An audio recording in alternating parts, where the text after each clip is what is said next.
Hi, everyone. Welcome to Organics Diversion for a Zero Waste Economy. I am Stacy Savage, aka the Texas Trash Talker, your recycling nerd and zero waste professional of 20 years. So let's get right into it. We're going to be talking about food waste diversion and how that folds into a zero waste economy. I do have a couple of slides here so we can get some visual representation. Let me go ahead and just switch it out. I'm up here. So first, let's just take a look here. A little bit about Zero Waste Strategies. That's my consulting firm. We're based here in Austin. We've worked with clients big and small. Maybe some of these logos you might recognize. We specialize in waste reduction for business cash savings, education for employees, as well as true zero waste certification for buildings and facilities through the U.S. Green Building Council. So, getting into the meat of the issue, the linear production model is what we're currently stuck in. This is A to Z: extract, produce, distribute, consume, and dispose uh, linear model, and it just doesn't work anymore, right? We've been in this linear model for over 100 years, and it's really what has built out the need for landfills and incinerators across the globe. Now, what we really want to do is take the two ends of the linear economy and loop them. Zero waste is defined as a global goal of 90% or more waste diversion from landfills and incinerators by the year 2040 or even sooner. Some of those goals year wise may not be met. There's a lot of political opposition. There's a lot of political will of opposing forces, of course. So we want to really make the zero waste business case for companies and consumers to do right by their materials. If you'll look on the left, you'll see the zero waste system where we have a take it, make it, dump it society. And we build that into a circular economy. And this means that waste in one industry becomes a feedstock for other industries. And we keep these materials out of landfill and buried, and we keep them out of incinerators and burned. So, something to think about whenever you are making your daily purchases at the grocery store or at the retail mall, even businesses really stepping up to implement these kind of zero waste protocols into their business operations and just regular consumers, everyday consumers like you and me, into our own personal lifestyles at home. So, what is zero waste? Why is it important? Well, we want to think of waste as the waste berg. For every pound of waste that is generated at the curb, so like your curbside trash, program, there's about 71 pounds of waste that is produced upstream to make that single pound of waste downstream. So, unfortunately, there are hundreds and hundreds of landfills across the US, even in Texas, which is where I'm at in Austin.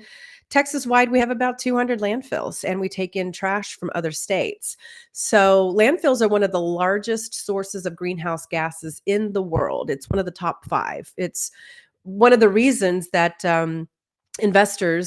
corporate investors want to see ESG programs. They want to see ESG planning and zero waste and waste reduction planning to keep materials out of landfills and keep those greenhouse gas emissions down, um, especially for food waste. So this whole presentation today talks about food waste and methane from organic waste, and organic waste is just things that either grow or grow from something.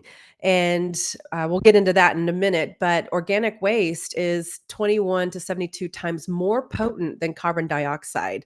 So just think about all the food waste and the landscaping waste that ends up in landfills buried with a layer of dirt, and it starts to rot. That's what puts off the methane gas emissions. and they're highly detrimental to our environment. So a 90% reduction would look like removing 21% of US coal fire power plants across the country. So, what is organic waste? It's again anything that comes from plants or animals. So, that could be your fruit and veggie peels, it could be bones and oyster shells, it could be paper towels, yard clippings, even manure. So here are some shocking statistics on food waste.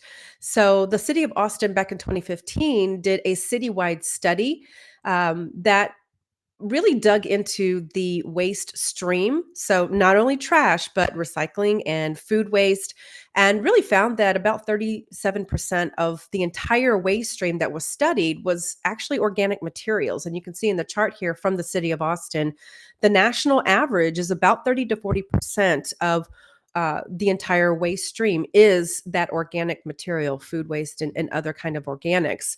And you can see there's different um, materials around the chart, but that 37% with organics is really the largest chunk. And we can do a lot about this.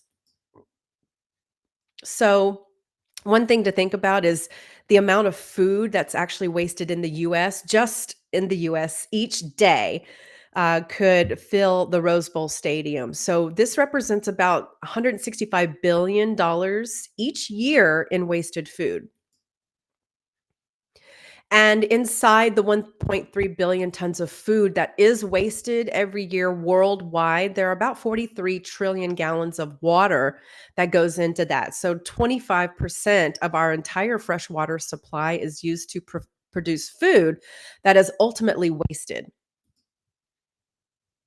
Now, this is the zero waste hierarchy, right? We want to recover food in the zero waste hierarchy. So, what does source reduction look like? That looks like inventory control. That looks like being able to only purchase what you need when you need it. This goes for restaurants and other kind of hospitality businesses within the industry. Also, feeding hungry people. So let's think about food waste, or excuse me, food donations to food banks, local food banks in the area. They'll take non-perishables, but you can also work with food rescue groups that will allow you um, on a national level, you are allowed to divert your legal food donations through a food rescue group. If they are certified in food handling, they have a place to store it, to keep it to the proper time and temperature codes through the health department, then you can do legal food donations. This has been made possible by the Emerson Good Samaritan Act of 1996. And so this was a federal act that released businesses from legal ramifications around food donations. And so if you donate food to a food rescue nonprofit and you do that in good faith and keeping those food items to proper time and temperature standards, then you can't be legally pursued if someone happens to get sick. Another thing to think about is if the food that you want to get rid of is no longer consumable by humans, but still consumable by livestock, you can work with local farmers and ranchers as well to divert that food material to cows and pigs and donkeys and goats. So another thing to look at is an industrial use. So let's say you have fried grease, maybe yellow grease that you need to get rid of. There's a lot of companies that do produce biofuels from that yellow grease. So take a look in your local area to see if there is a company that could come and pump out your grease traps in order to refine that yellow grease and make it into a biofuel.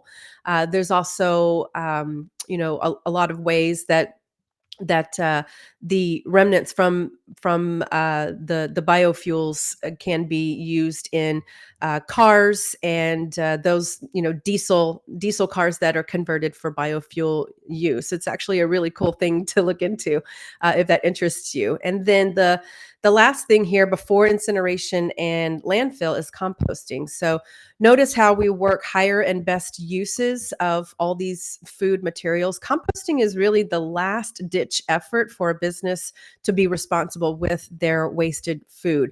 So, composting is a paid service, usually, where a hauler will come and pick up your compost bins, your buckets, and they will bring them to an industrial composting facility and they will put them in windrows or biodigesters. And that allows the food waste to biodegrade very rapidly, but also make what's called compost. And it's a byproduct. It looks like a mulch or like dirt. It's got the consistency of like chocolate cake, and it smells real earthy, but it is jam packed full of nutrients and vitamins that you can use to replenish your soils. So, let's say the farmer that you work with. If you want to give them wasted food and they can compost it on site, they can use that to replenish the soils where they grow crops. And eventually, you'll see them at the farmer's market most likely, and you can buy straight from them and you can bring food home that you helped grow because you donated your food waste to that local farmer to produce that compost on site. So it's kind of a full circle moment. And of course, your incineration or landfilling processes, which is the most highly used, is a burn and bury dead end street. So these materials are forever lost. So think about all the soda cans, all the plastic water bottles, all the food waste, the eggshells that are high in calcium and potassium. I think it is. Those are all gone to waste. They're no longer. They have been just vaporized in an incinerator or they've been buried 10 feet deep in a landfill. So you're never really going to get those out. And it's important to keep these materials away from these facilities so that they can be put back into the circular economy and reused time and time and time again. So you can have IRS tax credits. So this is another reason why we want to donate food. So the Good Samaritan Food Donation Act of 1996 prevents or provides protection for persons and companies who make good faith donations to nonprofits that feed the hungry. That includes your grocers, other farmers, hotel owners, restaurateurs, caterers, even schools. If you have a business food permit and you follow the IRS donation protocols, those standards, then you can actually apply for your IRS tax break on your next tax return. And so all that would require is you keeping a manifest. Who did you donate to? How much? What kind of food? What was the fair market value of that food? And you would get, I believe now, a 15% tax credit of the fair market value of all the food that you donated throughout the year. So you would want to keep a running total, running manifest of the who, what, when, where, and why and how kind of spreadsheet so that you can attach that to your tax return. So the one thing that I want to promote here is our 6-week Zero Waste Business Academy. As a zero waste consulting firm, we help businesses launch their zero waste programs. So we hold you by the hand and we guide you through the entire process. We go over key zero waste business foundation concepts. We go over key definitions as well, observations, recommendations, and we help you save money through a customized zero waste kind of master plan. We go through zero waste foundational knowledge and key concepts. And then ways to empower your employees as well. Can we help you do training? Can we help you gamify it so people feel like they're having fun around talking trash? Sometimes there's a big ick factor around the trash subject and food waste subject, recycling, and people just kind of want to look the other way. So how can we instill it in your business corporate culture that zero waste is the way that your company is going and it relies on the compliance of every employee? And how do we make it fun for them so that they don't feel like the business is coming down on them? So we want them to feel involved. We want them to feel like they have ownership over the program and that they're doing right by their materials and they're helping the company be more green. So make sure that you're reaching out to us at our contact information here on the next or on the last slide. If you want to work with us and we can do a quick free strategy session as well, maybe a 15-20 minute strategy session to see if we align as a company with your goals and make sure it would be a good fit. So my last question to everyone is, if we're not for zero waste, how much waste are we for? And then here's our contact information. If you want to contact me, that is zerowaste.org. It's the number, not the letter.